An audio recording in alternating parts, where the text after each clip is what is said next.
Buenas tardes, hermanos, hermanas, amigos y amigas de Gracia y Paz. Muy pronto estaremos abriendo el templo otra vez. Son buenas noticias, claro que son buenas noticias. Muy pronto estaremos avisando el día que ya se acerca para que podamos reanudar los cultos presenciales. Por supuesto que guardando la sana distancia, con sanitización completa del auditorio, de los baños, como tiene que ser, o sea, cumpliendo todas las normativas que el gobierno nos indica, ¿verdad? Somos respetuosos de la ley y lo vamos a hacer. De hecho, son palabras de esperanza que que escuchamos y que vamos a abrir el templo otra vez. Todavía no, pero ya muy pronto.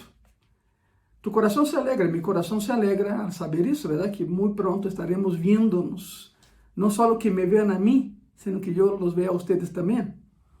Já sabem que com a sana distância, em Graça e Paz, no auditório de Graça e Paz, entraram 64 sillas. De todas as que temos, 64. Com a sana distância, 1,5 metro para os lados, para adelante, para trás, e já há todo um protocolo de reapertura. A isso estamos chamando, um protocolo de reapertura. De hecho, nas redes sociais de Graça e Paz, podem observar, podem ver todo o que estamos fazendo, todo lo que já hicimos e todo lo que haremos para, com muito gusto, poder recebê-los en el templo uma vez mais. Repito, são palavras de esperança. Pero qual é a palavra de esperança que vem a tu coração quando pensas em Cristo? Quando éramos ninhos, e alguns dizem, é uma expressão muito mexicana, já choveu, ¿verdad? Eu creio que eu também posso dizer isso. Quando eu era niño, já choveu. Já há algum tempo, ¿verdad? Pero quando éramos niños, recebíamos palavras de esperança de nossos papás, de nossas maestras e maestros, ¿verdad? Quando não salíamos muito bem calificados em algum exame na escola, o maestro se acercava e te dizia, pues ánimo, estudia mais para a próxima, vas a ver que sim. Isso nos dava esperança. Quando sucedia algo na família onde nós estávamos implicados e não era nada bueno o que passava, e então papá ou mamãe se acercava e dizia, não te preocupes, pero já não lo vou fazer, já não lo hagas. ¿Verdad? Palavra de esperança. O título desse sermão, nesta hermosa tarde de domingo, é 20 palavras de esperança. 20 palavras de esperança. Quero que abras tu Bíblia, por favor, em 2 de Coríntios. Vamos na segunda carta de Pablo aos Coríntios, capítulo 5 e versículo 21. E a palavra diz assim: Al que não conheceu o pecado, por nosotros lo hizo pecado, para que nosotros fuésemos hechos justicia de Dios en él. Es un solo versículo, pero abarca todo el evangelio de salvación que conocemos. Abarca la historia de la salvación. Abarca justamente la esperanza de vida eterna que hay en el corazón de todos aquellos que profesamos a Cristo como Señor y Salvador.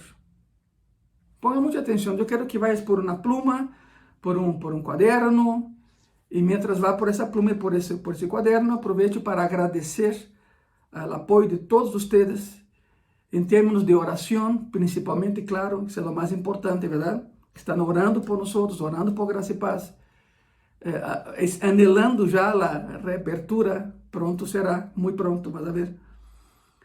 Y quiero agradecer también el apoyo con relación a diezmos, ofrendas. Muchas gracias por lo que están haciendo. Terminando el video, ya sabe, ahí va a salir la información. Ayúdanos para que podamos salir bien de todo lo que estamos haciendo. Y yo sé que así será. Dios nunca nos ha abandonado, ¿verdad? Pero la única manera que Dios encuentra de suplir necesidades en su casa es a través de sus hijos. O sea, de mí y de ti. Porque yo también diezmo. Yo también ofrendo. Yo también aporto para la renta. No son solo ustedes. Todos nosotros lo hacemos. Aportem, por favor. No dejen de hacerlo. Algunos han dejado de hacer. No lo hagas. Deja que Deus vea tu fidelidade. Deja que Deus honre tu fidelidade. Gracias por aquellos que ya lo están haciendo y motivo y exhorto a aquellos que no lo están haciendo que empiecen a hacerlo, porque de ahí deriva que Dios honra tu fidelidad. Quizás digas, es que el templo está cerrado, yo no puedo ir para... No, pero hay una cuenta de la iglesia, a eso me refiero. Síguelo haciendo, es muy importante que lo hagas. Nos han ayudado muchísimo a salir adelante en esos meses de inactividad, digamos así, con relación al templo, pero de completa actividad con relación a la iglesia. No confundan templo con iglesia. La iglesia somos nosotros. El templo es el lugar físico donde nos reunimos. No confundan una cosa con otra. El templo sí está cerrado, pero la iglesia nunca cerró sus puertas, ¿verdad? Por eso estamos predicando y seguimos predicando la palabra. Por lo tanto, muchas gracias por aquellos que están apoyando. Sigan haciendo, es muy importante. Les pido que sigan haciendo, por favor. Y para aquellos que no lo están haciendo, una vez más los exhorto a que lo hagan. Al final de ese video, de esa predicación, van a ver la manera de hacerlo. Muchas gracias, sigan haciendo, por favor. Muy bien, palabras de esperanza. Se llama ese sermón 20 palabras de esperanza. 2 de Corintios 5, 21. Ya lo leímos. Ahora sí, con tu pluma y con tu cuaderno. La Biblia establece claramente, sin duda, sin dejar margen a otra interpretación, que todos los seres humanos somos pecadores. Sí, todos los seres humanos hemos pecado. Yo también he pecado. Aquel que dice que no tiene pecado, no sabe lo que está hablando, porque dice la palabra, el que dice que no peca o que no pecó, es mentiroso. Es mentiroso. Todos hemos pecado. Simplemente aquellos que somos cristianos, somos redimidos por la sangre de Cristo. La palabra redimir significa comprar para hacer libre. En ese continente hay dos países que se caracterizaron por la esclavitud. Estados Unidos y Brasil. Estados Unidos y Brasil fueron los mayores importadores de esclavos del mundo. Del mundo. En 1821 se aprobó una ley en Brasil prohibiendo la esclavitud. En 1821. Hay muchas historias sobre eso. Pero por supuesto los cristianos evangélicos estaban involucrados en ese proceso libertario en Brasil. Porque Dios abomina la esclavitud, es lógico. Todos los seres humanos somos iguales. Es curioso porque si alguien con un color diferente al mío sangra, ¿de qué color es la sangre? ¿Acaso mi sangre es de un color y la de él es de otro color? No, no, no. Lo que corre ahí adentro es sangre, con el mismo color. Quizá la piel sea diferente, pero por dentro todos somos iguales, tenemos los mismos órganos, tenemos un corazón. La esclavitud es una bestialidad. El racismo es una bestialidad. No quiero entrar en detalles, pero es un asunto muy conflictivo, pero defendemos la postura que delante de Dios todos somos iguales. No hay mejores ni peores. Todos somos iguales delante de Dios. Pero hay un proceso. Hay un proceso de asimilar esas diferencias. No porque otro sea de un color diferente al mío, es mejor que yo o yo mejor que él. No se trata así. No es de esa manera. La palabra redimir viene del término, una vez más, comprar para ser libre. Y hablo de Brasil, de allá vengo. Era muy común que los cristianos evangélicos, en el siglo XIX, en Brasil, iban a un mercado, suena feo, ¿verdad? Iban a un mercado de esclavos, compraban un esclavo y le daban la carta, allá se dice carta de alforría, es la palabra, el término que se usa en Brasil, carta de alforría, significa, lo compraba y le daba la libertad. Bueno, lo mismo hizo Jesús por nosotros, nos redimió, nos compró y nos hizo libres. Por supuesto que nunca pertenecimos a Satanás, porque por ahí hay una historia, es una herejía, de que Cristo en la cruz nos compró de Satanás. No, Satanás nunca fue dueño de nadie. Satanás no nos creó Dios.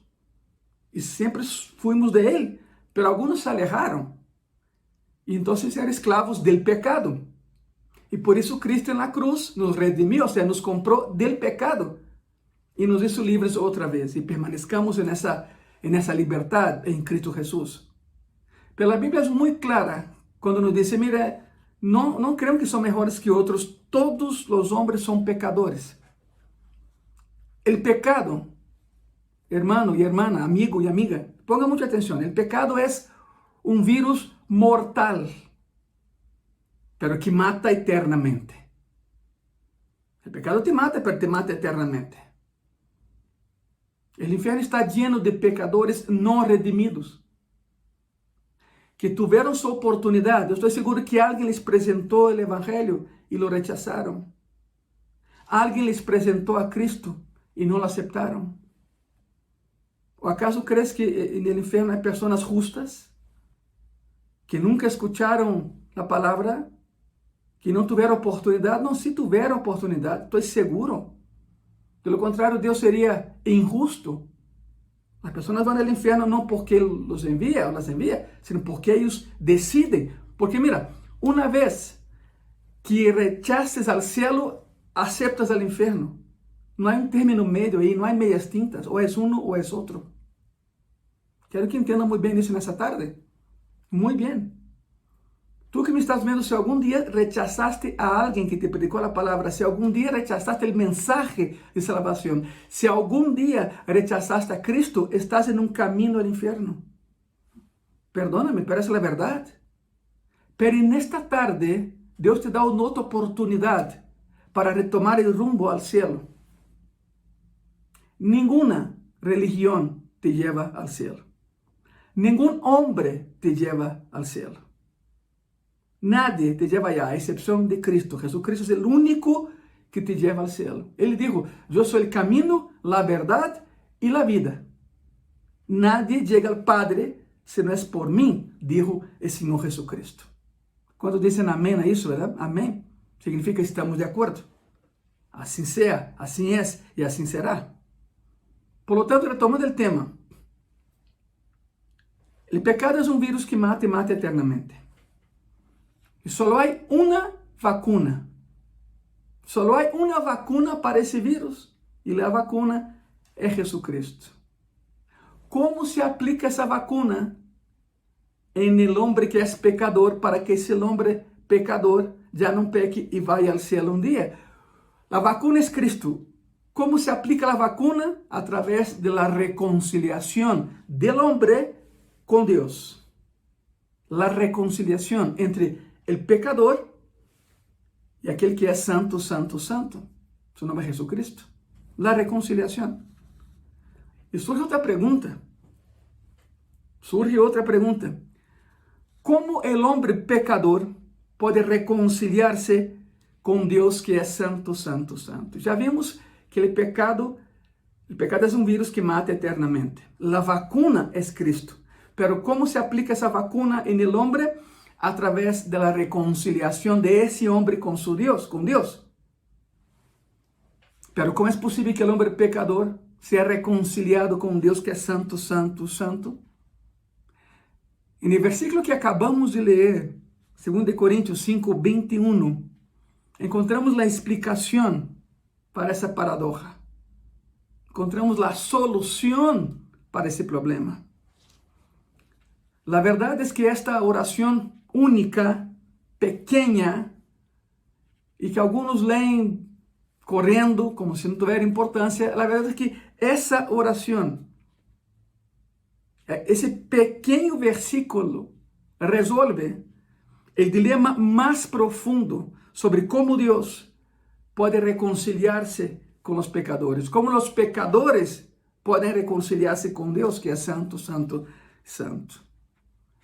E para entender esse processo, que não é difícil, mas há que entendê-lo, para entender esse processo, devemos estudar 4 características que há nesse pequeno versículo. Sim, 4, tão pequeno, mas tão rico, tão extenso. Para entender esse processo que estamos falando, toma tu tempo, senta cómodamente onde estás, com tu pluma na mão, com tu quaderno na mão, ok. E nesse pequeno versículo há 4 características para esse dilema de como nós, sendo pecadores, podemos reconciliar-nos com Deus através de Jesucristo e um dia ir ao céu. Há 4 características nesse versículo. Está o benefactor, número 1. Número 2, está el sustituto. Número 3, los beneficiarios. Número 4, el beneficio. Para aquellos que están tomando sus notas, te felicito. Qué bueno que lo haces. Ahí te va. Benefactor, sustituto, los beneficiarios y el beneficio. Son 4 características que vemos en 2 de Corintios 5, 21. Nada más en ese pequeño versículo. Entonces vamos a desglosar, vamos a desmenuzar ese versículo para que terminando ese mensaje quede muy claro en tu mente, en tu corazón, que ninguna religión te lleva al cielo, solo Cristo lo hace. Número 1, tenemos el benefactor. Yo coloqué la explicación, la definición de los términos que veremos esta tarde.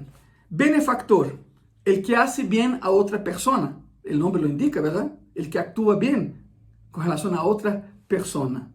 Entonces, siguiendo como punto de enlace y punto principal, 2 de Corintios 5, 21, vamos a estudiar algunas palabras que hay ahí nesse versículo. Primero está lo hizo.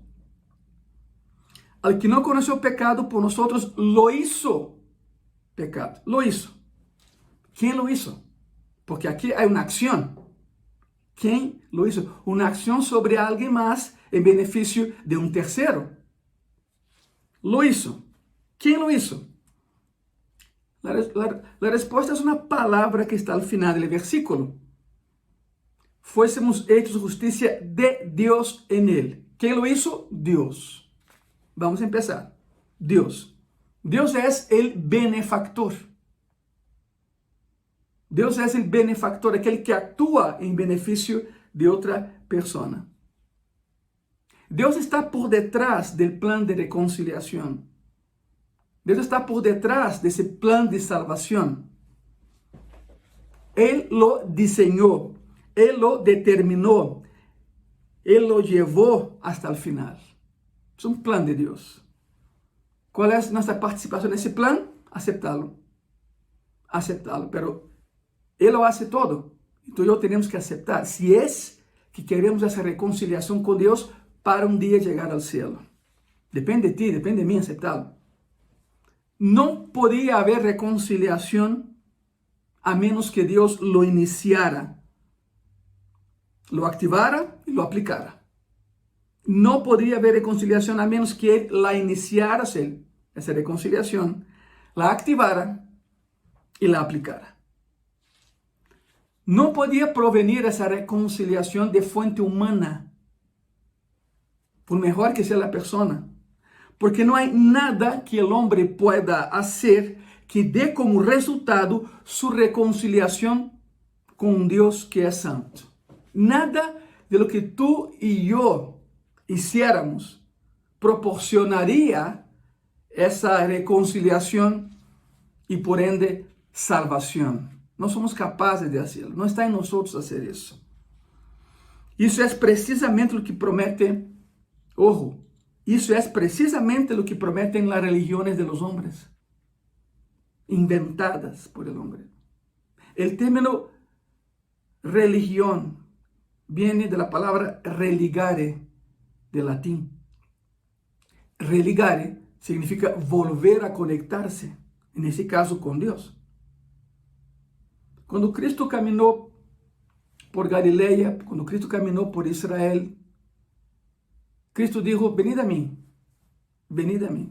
No había una estructura religiosa, no había la obligación de hacer algo para acercarse a Él. Él dijo, venid a mí, todos los que estáis trabajados y cansados, y yo los haré descansar. Venid a mí. Dijo, yo soy el camino, ya saben, camino, verdad y vida. Nadie viene al Padre si no es por mí. Fue por eso que los fariseos se encenderam en contra de Él, porque ese hombre vino y dijo, ninguna religión te lleva al cielo. Yo te llevo al cielo. Rompiendo estructuras, rompiendo paradigmas. Por eso, eso es precisamente lo que prometen las religiones y no cumplen, llevarte al cielo. Hay líderes religiosos que dicen, ven, yo te enseño el camino. Y Cristo dijo, yo soy el camino. Hay líderes religiosos que dicen, mire, yo te enseñaré cómo tener vida. Y dijo Cristo, yo soy la vida. Otros dicen, yo te enseñé la puerta. Él dijo, yo soy la puerta. Entra en mí y tendrás salvación y vida eterna. Solo Cristo dijo esas cosas. Asumió el compromiso. Por amor, no por otra razón. Por eso las religiones prometen y no cumplen.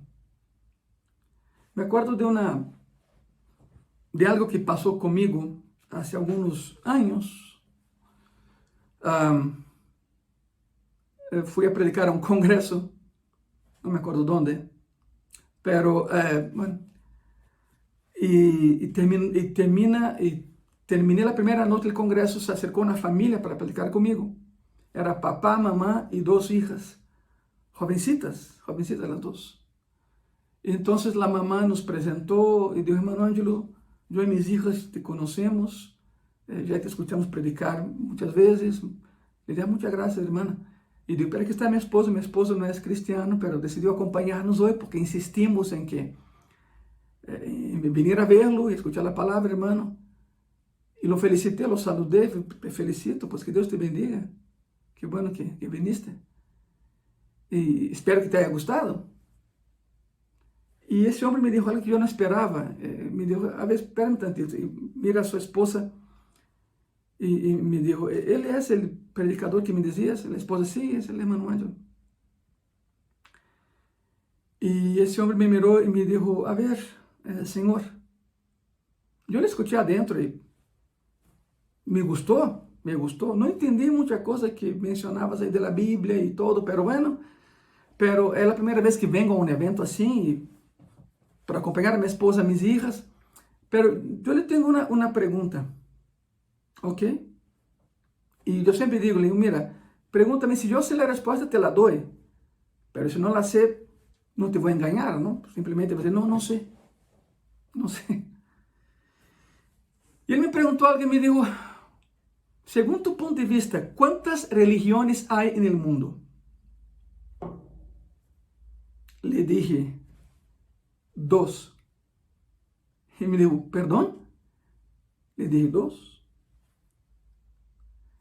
Y él abrió una sonrisa y me dijo, mira, yo no sé cuál es tu carrera, pero yo soy sociólogo, soy médico. Y empezó a dar todos sus títulos, ¿no? No me digas eso. Acabas de derrumbar la idea que yo tenía de ti. Así me dijo. Uno cuando predica la palabra está sujeto a comentarios que no te imaginas. Y ese hombre se volteó a su esposa y hijas y le dijo, ¿ya ves? Acabo de probar que ese hombre no sabe nada. Me señaló a mí. Yo estaba ahí, espérame, aquí estoy todavía, ¿no? Y dijo a su esposa y sus hijas bajaron la cabeza, su esposa bajó la mirada. Fue triste. Y él dijo, ¿ya ves como yo sí sé? Yo les dije que él no sabía nada. Se voltea a mí y me dice, a ver, Señor, yo hago la pregunta otra vez y quiero que pues dé una respuesta más lógica. Aquí están mis hijas, mi esposa. Ellas te tienen en consideración. ¿Cuántas religiones hay en el mundo? Le dije, 2. Y se reía, ahora sí abiertamente, y decía, mira, está el catolicismo, está el protestantismo. Empezó a hablar, ¿no? ¿Y qué pasó con estas? No, usted está mal, me dijo. Tú estás mal, me dijo. Tú estás mal. Otra vez, ¿cuántas religiones hay en el mundo? Yo estaba harto, Ángel, de esa pregunta. Y dije, te lo estoy diciendo que hay 2 religiones en el mundo. Y me dijo, ¿cuáles son? Pero ya molesto. ¿Cuáles son? Le dije, la tuya y la de Dios. Y ahí fue donde me miró, los ojos enormes. Me dijo, ¿cómo? Le dije, sí. La tuya y la de Dios. La tuya, la del hombre, que el hombre ha inventado. La tuya no funciona, la de Dios sí funciona. Y a ese Dios predico, aquel que nos lleva al cielo. ¿Cuántas religiones hay en el mundo, Señor? 2, la tuya y la de Él. Y la de Él siempre funciona. La tuya no. La tuya es inventada. La de Él fue creada.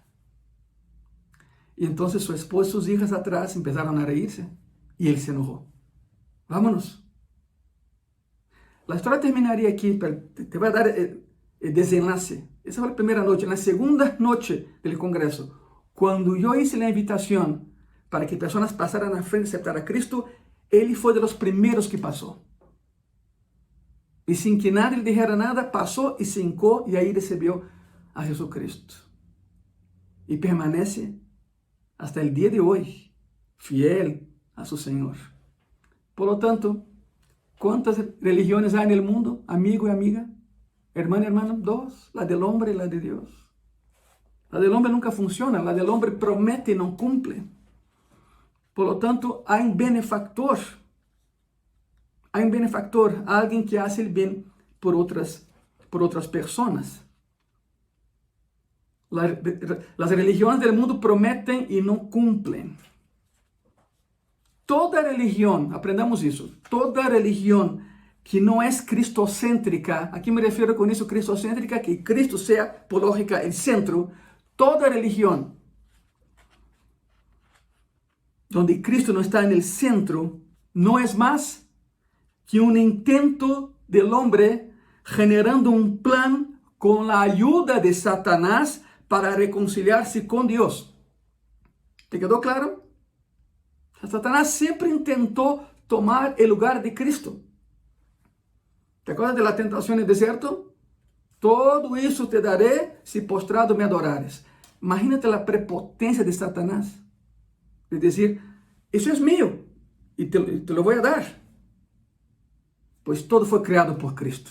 Satanás no creó nada. Satanás destruye, pero no construye. No crea nada. Él roba todo. Por eso Satanás inventó las religiones para intentar desviar la atención de Cristo. Mientras el hombre sigue una religión, se aleja de Cristo.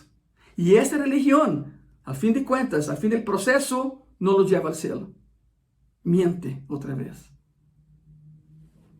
Promete y no cumple. Por eso, y voy a repetir para que quede claro, toda religión que no es cristocéntrica no es más que el hombre generando un plan con la ayuda de Satanás para reconciliarse con Dios. Y eso es imposible. Porque Satanás no quiere que nadie se reconcilie con él. Porque una vez que el hombre lo hace, va al cielo. Y Satanás no quiere que nadie vaya al cielo. Por supuesto que no. La gran pregunta aquí es, ¿por qué el hombre es incapaz de hacerlo? ¿Por qué el ser humano es incapaz de, por su propia cuenta y solo, reconciliarse con Dios a través de Cristo e ir al cielo? ¿Por qué el ser humano es incapaz de hacerlo? Ok, la respuesta está en Romanos 3. Romanos 3, versículos 10 y 11. Y la palabra dice así: como está escrito, no hay justo, ni aun uno. No hay quien entienda, no hay quien busque a Dios. No hay un solo justo. El único justo es Cristo. Es imposible que el hombre genere salvación propia para ir al cielo. Fue Dios quien, escuche eso, al que no conoció pecado, por nosotros lo hizo pecado. Entonces el plan de Dios. ¿Sabe cuál es el plan de Dios? Te voy a desglosar lo que estamos hablando en esta tarde. El plan de Dios es ese, ponga mucha atención. Jesús fue a la cruz, no porque los hombres lo eligieron a él, aun cuando lo hicieron. Jesús fue a la cruz, no porque los judíos tramaron contra él, aun cuando lo hicieron. Jesús fue a la cruz no porque la multitud quería su muerte, aun cuando lo hicieron. Jesús fue a la cruz porque lo planeó. Así tenía que ser. Era el único medio a través del cual se podía llevar a cabo la reconciliación del hombre pecador con Dios que es santo. Porque solo Dios podía pagar una deuda con él mismo. Solo Dios puede pagar esa deuda. ¿Te imaginas? Te la voy a dejar muy claro, muy fácil. Muy fácil. El hombre pecó. Edén, ahí empieza la historia. El ser humano pecó. ese pecado lo quita al hombre de la presencia de Dios, lo separa de Dios. La única manera de que se pague essa deuda, porque é uma deuda de santidade, a única maneira era derramar sangre de um inocente que pagar a deuda por los demás. Pero aqui há um problema. Como acabamos de ver, não há um solo justo. Todo homem é pecador.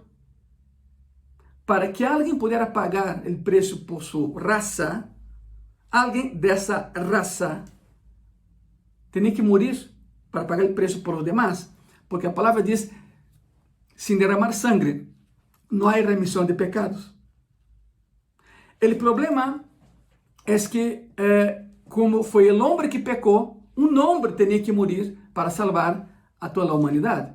Se uma vaca houvera pecado, uma vaca tinha que morir por las vacas, pero aqui hablamos de gênero. Foi um ser humano que pecou. Então, outro ser humano tinha que pagar o preço por todos os demás. Pero sabe que? O homem peca. O homem peca. O homem muere. O homem pode morir por os demás, pero sabem que? O homem é pecador, então o homem não pode pagar o preço por semelhantes. O único que não peca é Deus. Pero aqui é um problema. Deus não muere. Ele é eterno. Então, sabe que a humanidade estava condenada. A única maneira de pagar o preço dessa deuda de santidade era que alguém morrera por el homem, e aí sim, através dessa morte, todos os demás que la aceptaram iriam ao céu. Pero o problema é que o homem peca e muere, pero como pecador não paga o preço. O único que não muere é Deus, pero Deus não peca. Ok? Fantástico. Deus não peca, ele poderia pagar a deuda por os demais pecadores, pero ele não muere. Se entendem a disjuntiva aí, o problema aí? O homem muere, pero o homem peca. Deus não peca, pero Deus não muere. E alguém tinha que morir. E então se cierra a equação. Deus se hizo homem. Não para pecar, sino para morir. E uma vez sem pecado e em la cruz e morto, paga o preço por todos os demás. É fantástico, verdade? Não te alegres com isso? Não llena tu coração de esperança saber que Deus te ama tanto que por ti se hizo homem, não para pecar, sino para morir? Para que tu nunca tuvieras que morir? No Antigo Testamento, miles de animais foram sacrificados. Já conhecemos a história, verdade? O processo levítico. No Antigo Testamento, miles de animais foram sacrificados porque a paga del pecado é que? Muerte. Segundo Romanos 6, 23. La paga del pecado es muerte. Punto. Cada vez que alguien pecaba, las personas tenían que presenciar otra muerte. Pero es curioso porque en el Éxodo, alguien pecaba, entonces el papá de la familia agarraba un animalito y lo mataba. No era el sacerdote que mataba el animal, era el dueño del animal, para que le doliera más. Un cordero inocente tenía que ser muerto por el pecado de alguien más. Entonces la persona llevaba el cadáver del animal en las manos y lleno de sangre. Claro, la imagen que daba es impactada en su corazón. La persona llevaba el animal muerto al tabernáculo y ahí lo recibían los sacerdotes y lo ofrecían. Pero no era el sacerdote que mataba, era el dueño del animal.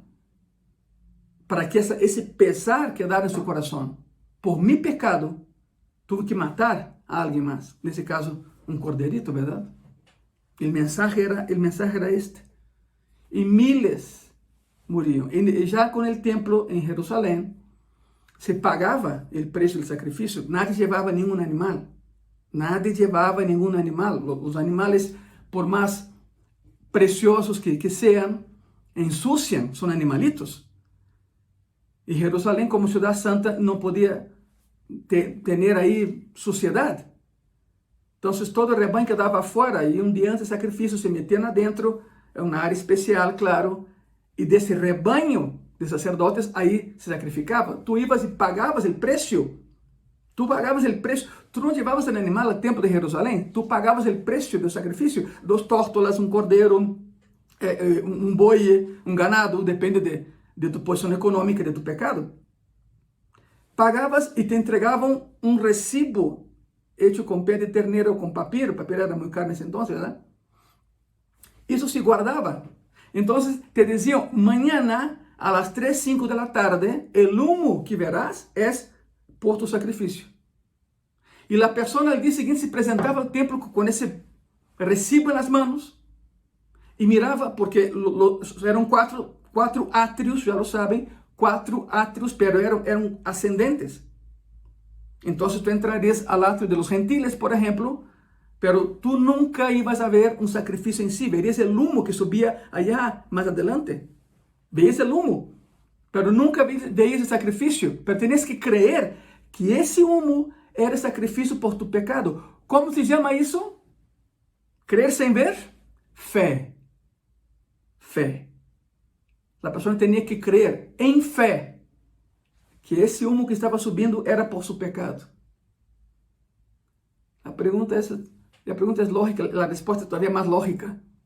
¿Tú estuviste allá en el Calvario hace 2000 años? No, yo tampoco. Pero es la fe. Sabemos que algo sucedió y sabemos que el Creador fue asesinado por la creación en el Calvario. Dice la palabra, maldito aquel que es colgado de un madero. Cristo tenía que ser colgado de un madero para hacerse maldición. No maldito, maldición. Pecado, no pecador. Para que tú y yo pudiésemos hoy gozar de libertad. Todo el plan de salvación fue ideado por el Señor. Por tanto, la paga del pecado es que muerte. Cada vez que alguien pecaba, en el Antiguo Testamento, tenía que sacrificar algún animal. Y la gente con el tiempo se hartó. Ya basta. De hecho, el Señor lo dijo. Ya no quiero sacrificios, mucha sangre. Y las personas anhelaban el último cordero. El cordero que de una vez y para siempre borraría el pecado del mundo. Pagaría el precio por el pecado. Ya no más sacrificios. La gente esperaba con ansias ese cordero. Cuando Juan el Bautista está, perdón por la expresión, bautizando en el Jordán y ve que su primo se acerca a Jesucristo, Juan el Bautista lo señala y dice, eis ahí el Cordero de Dios. Acuérdense de esas palabras. Eis ahí el Cordero de Dios que quita el pecado del mundo. El Cordero definitivo, el sacrificio definitivo. Los animales eran símbolos de que la ley de Dios solo podía ser satisfecha a través de la muerte. Todo sacrificio del Antiguo Testamento señalaba el sacrificio de Cristo en el Nuevo Testamento. Señalaba. Todos los animales que fueron sacrificados bajo la ley de Dios, de que sin derramar sangre no hay remisión de pecados, señalaban a la cruz.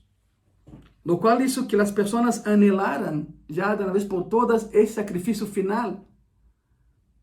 Jeremías mencionaba, ¿cuándo será eso, Señor? Los profetas cuestionaban, ¿cuándo será? Anhelaban, ¿cuándo será?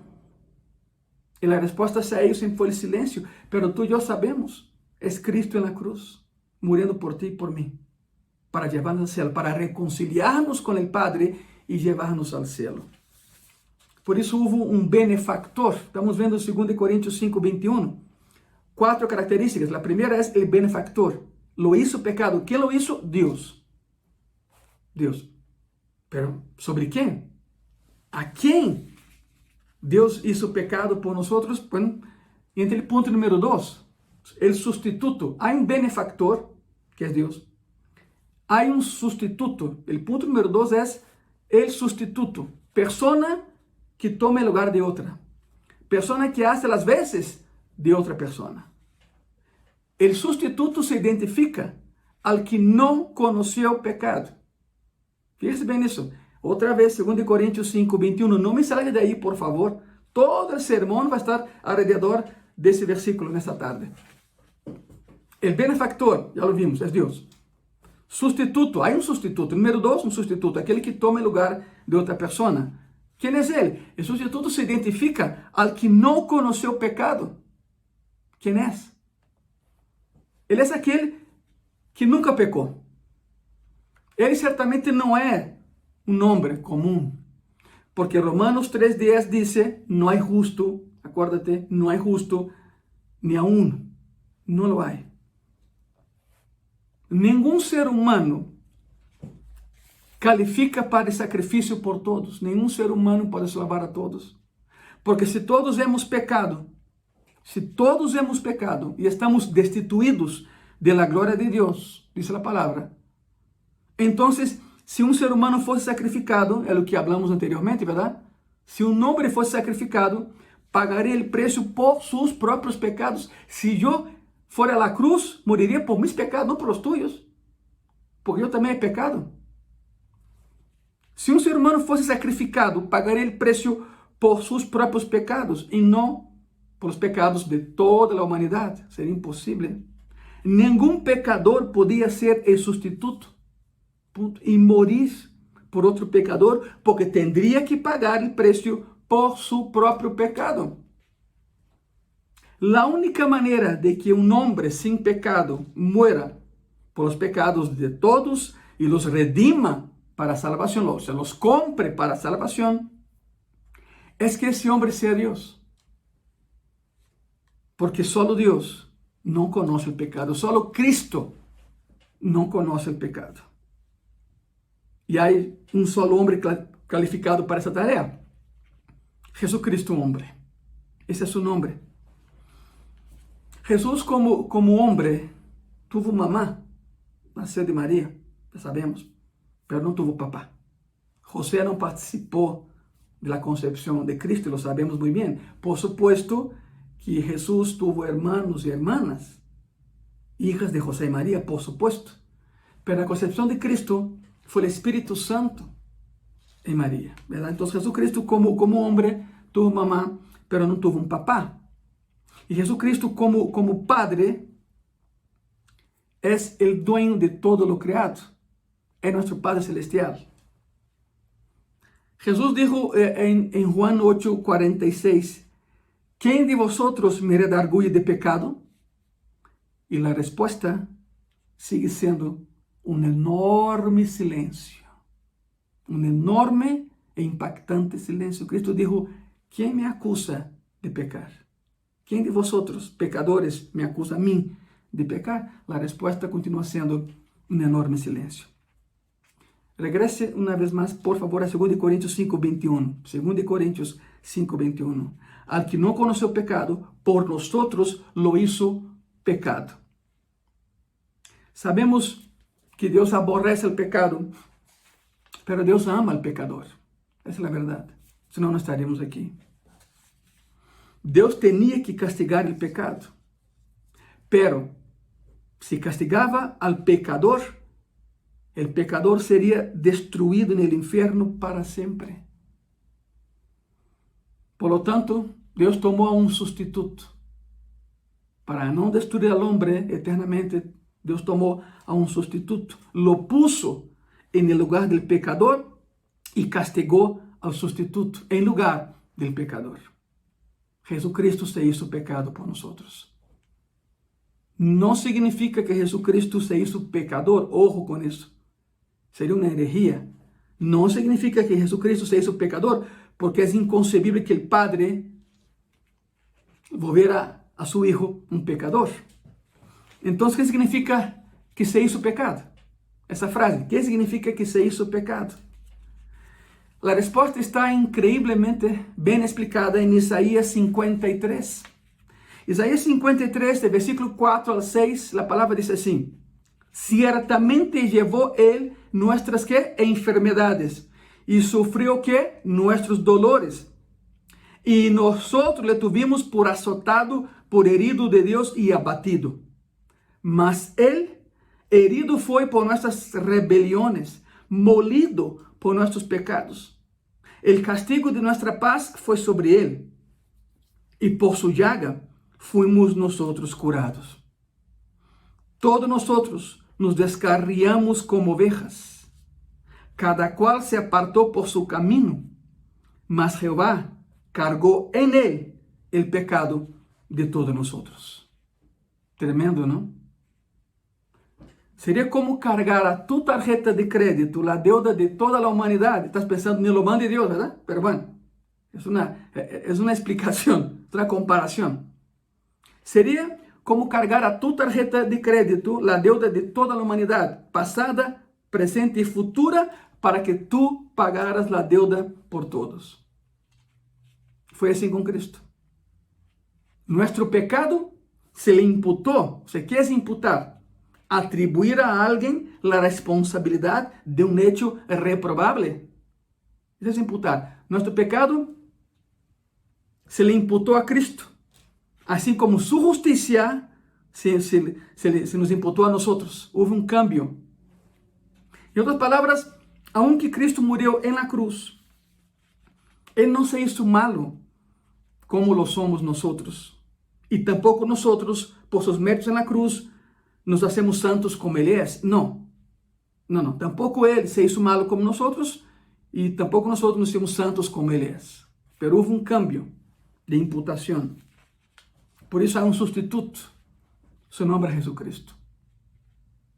Para resumir hasta aquí, antes que las personas se confundan, para resumir hasta aquí, Dios es el benefactor, Cristo es el sustituto que recibe nuestros pecados por imputación y muere por ellos en nuestro lugar.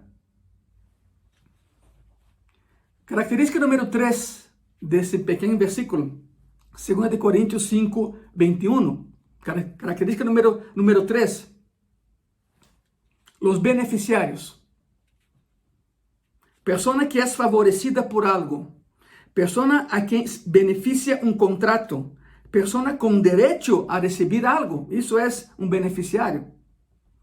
2 Corintios 5, 21. Al que no conoció pecado, por nosotros lo hizo pecado. ¿Quiénes son esos nosotros? Regrese un poquito. 2 Corintios 5, 17. Ahí está la explicación. 2 Corintios 5, 17. De modo que, si alguno está en Cristo, nueva criatura es. Las cosas viejas pasaron y aquí todas son hechas nuevas. Ahí están los beneficiarios, nosotros. Con la salvación ocurre un cambio, una nueva creación. Te voy a explicar de manera muy directa. Así como tú naciste, nunca entrarás al cielo. Así como yo nací, yo nunca entraría al cielo. Por eso, en términos cristianos, hay que nacer de nuevo. Y ese nuevo nacimiento en Cristo nos lleva al cielo. No significa que tienes que entrar, perdón por la dureza, la rudeza, pero no significa que nacer de nuevo es que entro al útero de mi mamá y nazco otra vez. Fue lo mismo que le dijo Nicodemo a Cristo. ¿Verdad? No es eso. Un nuevo nacimiento espiritual. Seguir con tu edad, biológicamente hablando, pero nacer espiritualmente, nacer de nuevo. Porque así como hayamos nacido, nunca entraremos al cielo. Pero si nacemos de nuevo, si nacemos de nuevo en Cristo, una nueva relación de amistad con Cristo, reconociendo a Él como único Señor y Salvador, ese es el nuevo nacimiento, entonces Él nos llevará al cielo. Otra vez, con la salvación ocurre un cambio, una nueva creación. Pero aún con tal cambio no tendremos justicia suficiente para satisfacer al Dios que es santo, santo, santo, aún con ese cambio. Por eso Él tiene que cubrirnos con la justicia de Cristo, para que como justos podamos estar en su presencia en el cielo. Tú entregas tu pecado a Cristo y Él te entrega a ti su justicia, te hace justo o justificado. Y entonces, de esa manera, llegaremos al cielo. La palabra nosotros, hermanos, hermanas, amigos, amigas, se refiere a los que estamos en Cristo, a los que creen en que Él murió por nuestros pecados. Significa a los cristianos evangélicos. Esos somos nosotros. No somos mejores que nadie, simplemente estamos viendo más allá. La palabra dice por nosotros. ¿Quiénes somos nosotros? Aquellos que han aceptado a Jesucristo como único Señor y Salvador, único camino al cielo, sin pagar nada. No tienes que pagar nada absolutamente nada ni a nadie. Simplemente es abrir tu corazón y aceptar a Cristo ahí. Yo creo que es una buena época para hacerlo. Yo creo que es un buen día para hacerlo, ¿verdad? Cristo fue a la cruz por todos. Cristo murió en la cruz por todos, pero no todos lo aceptan. El pasaje habla por nosotros. Ese nosotros es el grupo de personas que sí lo hemos aceptado como Señor y Salvador de nuestras vidas.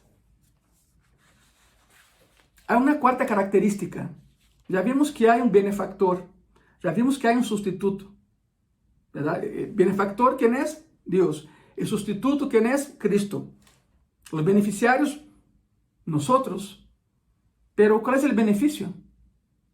¿Cuál es el beneficio? Cuarta característica. En ese versículo que estamos leyendo, estudiando en esta tarde, ¿verdad? 2 Corintios 5, 21. Cuarta característica, el beneficio. ¿Y qué significa beneficio? Bien que se recibe, conjunto de derechos que se recibe. Eso es que significa beneficio. El final de 2 Corintios 5, 21, el final nos muestra el beneficio. Para que nosotros fuésemos hechos justicia de Dios en Él. Quizás digas, pero ¿cuál es el beneficio ahí? No lo veo. Somos hechos justos delante de Dios. Somos justificados delante de Dios. Y así entramos al cielo. Cuando Dios mira al pecador arrepentido, Él lo ve cubierto por la justicia de Cristo. Dios no lo responsabiliza nunca más por sus pecados, porque Jesús pagó totalmente el precio por la sentencia de muerte que estaba sobre el pecador, y muerte eterna. El plan era que Él muriera por todos los pecados de toda la humanidad. Es el plan de salvación. Que Cristo viniera, se hiciera hombre, naciera, viviera aquí, caminara, muriera como hombre, pero como Dios redimir a todos. Porque un inocente y un justo, cargando en Él la sentencia de pecado de todos nosotros que sí somos pecadores, somos injustos. El plan era este. Pagó completamente el precio de la sentencia. El plan era que Él muriera otra vez por los pecados de toda la humanidad. Nadie que no sea declarado justo, santo, puede estar en la presencia de un Dios que es santo, santo, santo. ¿Quieres ir al cielo? Ok, va de nuevo. El pecado es un virus. Y un virus que mata y mata eternamente. La vacuna contra ese virus es Cristo. Y la manera de aplicar esa vacuna es a través de la reconciliación del pecador con Dios que es santo. ¿Y cómo está ese proceso? Que Cristo murió en la cruz por ti y por mí. Y nos inyectó esa vacuna de santidad. No somos como Él, no somos dioses, nunca lo seremos, ni Él será como nosotros, pero murió por nosotros. El plan era este, y sucedió. Nadie que sea declarado justo y santo irá al cielo, pero a través de la imputación de nuestra deuda a Cristo, podemos entrar a su presencia y permanecer ahí. ¿Sabe hasta cuándo? Eternamente. ¿Cuánto dura la eternidad? Es eterna. Nadie te quitará del cielo. Pero tienes que aceptar a Jesucristo como Señor Salvador. Es la única vacuna en contra del virus del pecado. El benefactor es Dios. El sustituto es Cristo. Los beneficiarios son aquellos que reciben a Cristo en su corazón, nosotros. El beneficio es que somos justificados de todo pecado y así podemos estar en su presencia para siempre. Pero por supuesto, una vez que Cristo entra a tu corazón, ya no peques. Ya no peques. No es una excusa para pecar, no. No tienes permiso para pecar. La tentación siempre va a estar en tu vida. Todos somos tentados todos los días, pero una cosa es ser tentado y otra cosa es caer en pecado. Es una gran diferencia. Pide la ayuda de Cristo y te va a ayudar a que no peques. Ok, ¿cuáles son los pasos a dar? Después de toda esa explicación, quizás digas, ok, pastor, pero ¿cómo le hago? Quizás es la primera vez que nos está viendo. Y yo digo algo, hermano y hermana, comparte ese video a tus contactos, que la palabra llegue. Quizás tú digas, yo no sé predicar, no, pero eres el medio a que yo pueda predicar, ¿verdad? Comparte ese video a tus familiares y amigos. No quede de brazos cruzados, tenemos que hacer algo. El mundo se está perdiendo. Pasos a dar. Tú que me estás viendo, si quieres reconciliarte con Dios a través de Cristo e ir al cielo, tu pasado no importa. Quizás tú digas, no es que hice tantas tonterías, tu pasado no importa. La palabra dice, nueva criatura somos en Cristo Jesús. Las cosas viejas pasaron y todo se hace nuevo con Cristo. Por eso, ¿quieres empezar de nuevo? ¿Quieres dar un giro en tu vida? Te felicito. Porque ya tocaste muchas puertas, ¿verdad? Quizás tocaste un montón de puertas y ninguna se te abre. O quizás alguna se te abrió y no era lo que tú pensabas. Pero la única puerta verdadeira e definitiva que te lleva a salvación y vida eterna es Jesucristo. Si quieres entrar por esa puerta y seguir ese camino, pasos a dar. Aquí son los pasos que tienes que dar. Pasos a dar. Te voy a guiar en ese proceso. Reconoce que eres un pecador. Eso es lo primero. Lo primero. No digas, no, es que yo, no. Todos hemos pecado. La Biblia nos dice. La palabra de Dios nos dice. De hecho, hay personas pensando, el título de ese sermón, 20 palabras de esperanza. Bueno, si usas la versión que yo uso de la Biblia, que es Reina Valera 60, 2 Corintios 5, 21, ahí están las 20 palabras. Ahora, si usas otra versión, quizá hayan más palabras o menos palabras. La explicación que tengo que dar antes que alguien vaya más allá con sus pensamientos, ¿verdad? Pasos a dar. Reconoce que eres un pecador. Y en esta situación estás apartado de Dios. Porque ¿sabe lo que hace el pecado? El pecado abre un abismo entre el hombre y Dios. Y Cristo es el puente que nos conecta otra vez con Dios. Primero es esto.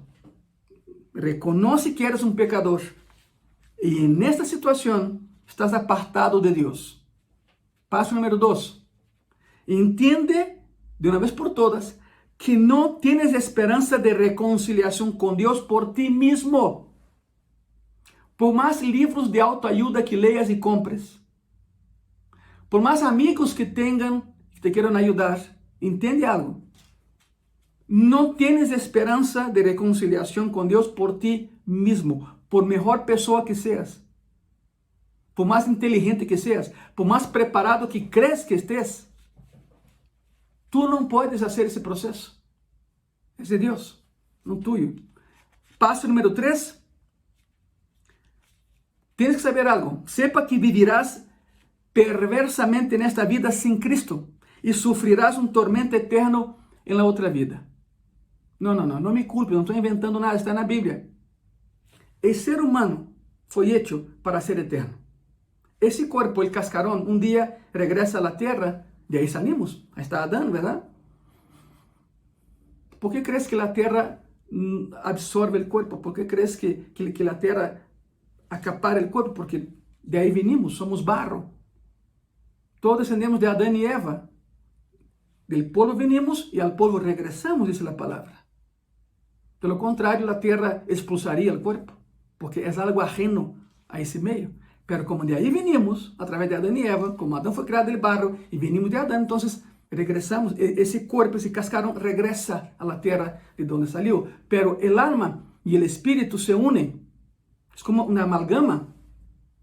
Tu espíritu te conecta con Dios y en el alma está el intelecto y tus emociones.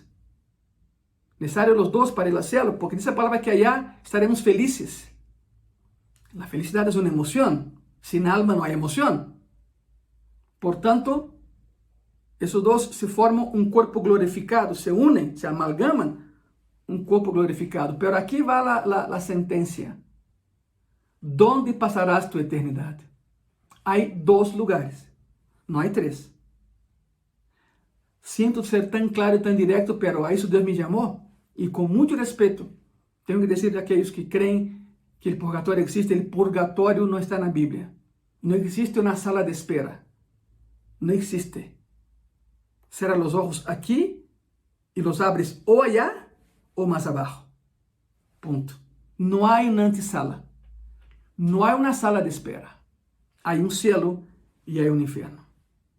Pero tú decides en vida para dónde quieres ir después que esa vida cese. Sí, es duro, pero es claro. Lo dice la palabra. Por lo tanto, amiga y amiga, hoy es tu día. Hoy es tu día de cambiar el rumbo de tu vida para que un día llegues al cielo. Pasos a dar. Reconoce que eres un pecador. Y así como estás lejos de Dios. Paso número 2. Entiende que no tienes esperanza de reconciliación por ti mismo, ni por ninguna religión, ni por ninguna persona. Paso número 3. Tienes que saber algo. Vivirás perversamente en esta vida sin Cristo y sufrirás un tormento eterno. Porque sin Cristo en el corazón, las personas van al infierno. Con Cristo, al cielo. Punto. Esos son los pasos que dar. Entonces, pastor, ¿qué hago? Alguien está pensando, esa plática empezó bonita, ya no me gustó. No, la verdad es muy incómoda. Claro, yo entiendo. Pero yo no puedo pararme aquí delante de ti y mentirte. Lo que yo digo está aquí, en la Biblia. Eso no es invención mía. Siempre he dicho, yo no estoy en contra de nada ni de nadie. Yo estoy a favor de Cristo. Mi función es llenar el cielo predicando la palabra de Dios, el evangelio de salvación, las 20 palabras de esperanza que estamos viendo hoy. Ya vimos los pasos que tienes que dar. ¿Sigues conmigo, verdad? Espero que sigas conmigo. Entonces, tienes que creer que Dios mandó a su Hijo al mundo en forma de hombre para morir como tu sustituto en la cruz. Tienes que creer eso. Hay un sustituto, ya lo vimos, y es Cristo. Número 2, tienes que creer que Cristo recibió toda la carga de condenación que era para ti y para mí. Él cargó con esa condenación en Él mismo. Y número 3, crea que Dios lo levantó de la muerte y que Cristo está vivo. En vana sería nuestra fe si lo hubiera quedado en la tumba. En el primer siglo, Roma, el imperio romano, tenía algo llamado la Pax Romana. La Pax Romana es esto: estamos en paz, paga tus tributos, adora a quien tú quieras, pero sigue tu vida. Sí, esa es la paz romana, adora a quien tú quieras. El problema es el título César. La palabra César o Kaiser viene de Curios, y Curios es Señor. Estás pensando, ¿y cuál fue el problema entonces? La iglesia fue perseguida porque esas personas decían, no, solo hay un Curios, solo hay un Señor, solo hay un César, y su nombre es Jesucristo. Entonces desató la persecución.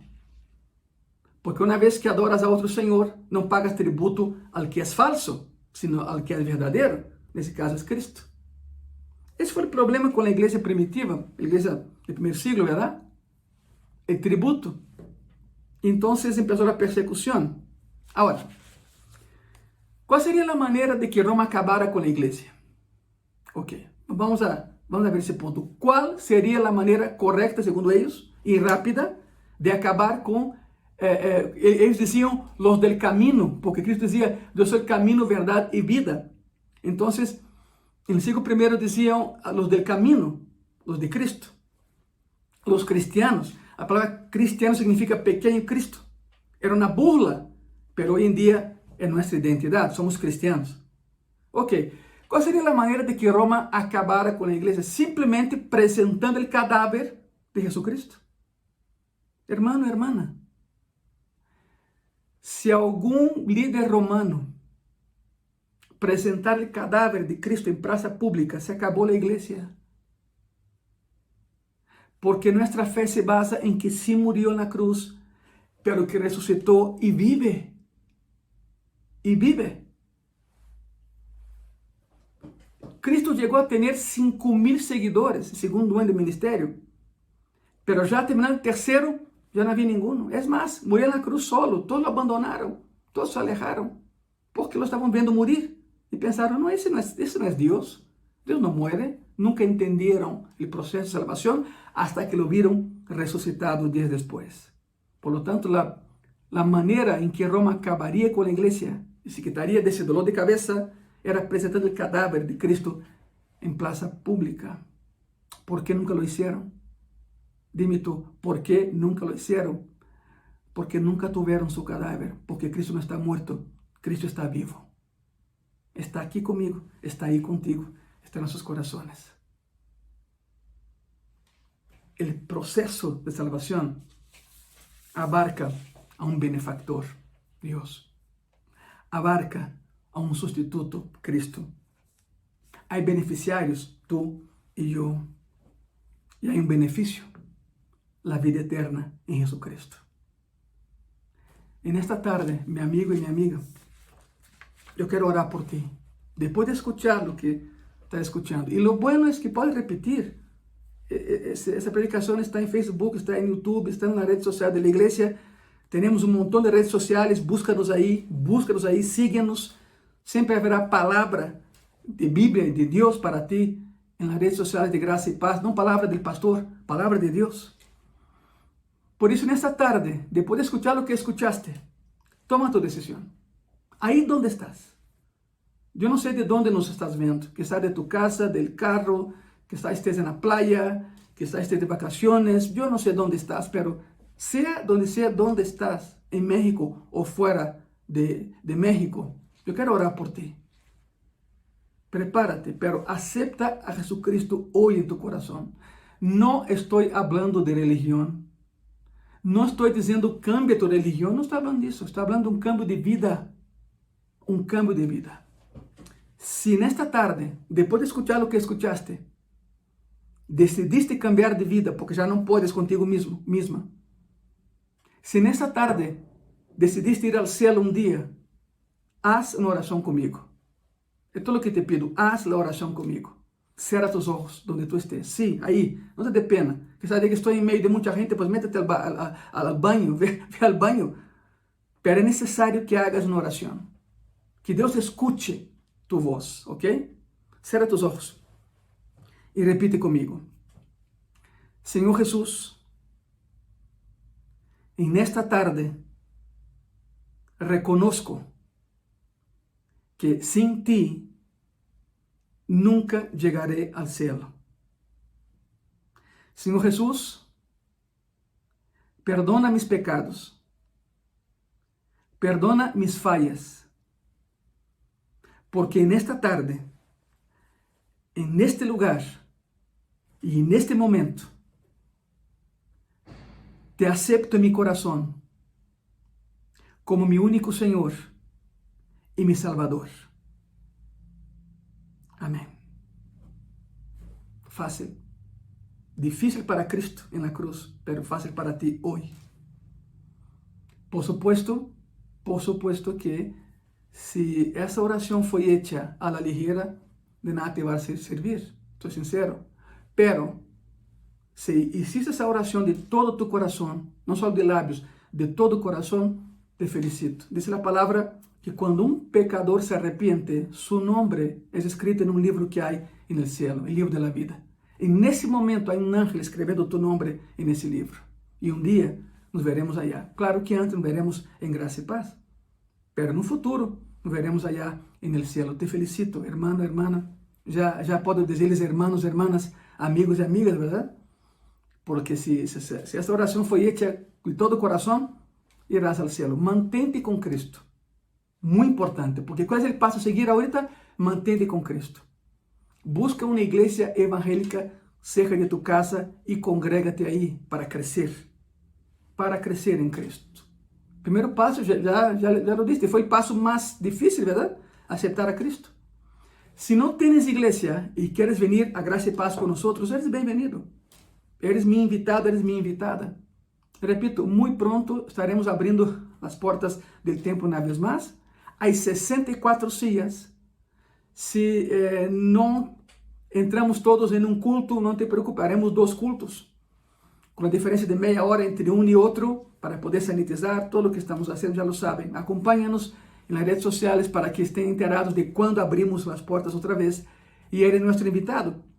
Y cuando abramos las puertas, haremos un culto de acción de gracias, porque hoy hemos entendido que las 20 palabras de esperanza en 2 Corintios 5, 21 es el Evangelio. Todo el Evangelio de salvación resumido en 20 palabras. Muchas gracias por acompañarnos hasta aquí. En un momento más va a aparecer cómo nos puedes ayudar. Te agradezco mucho, muchísimo, de todo corazón. Síguelo haciendo, por favor, lo necesitamos y mucho. Gracias, gracias por tu apoyo, gracias por las oraciones. Nos vemos el próximo jueves a las 7 de la noche. Gracias. Que Dios te bendiga.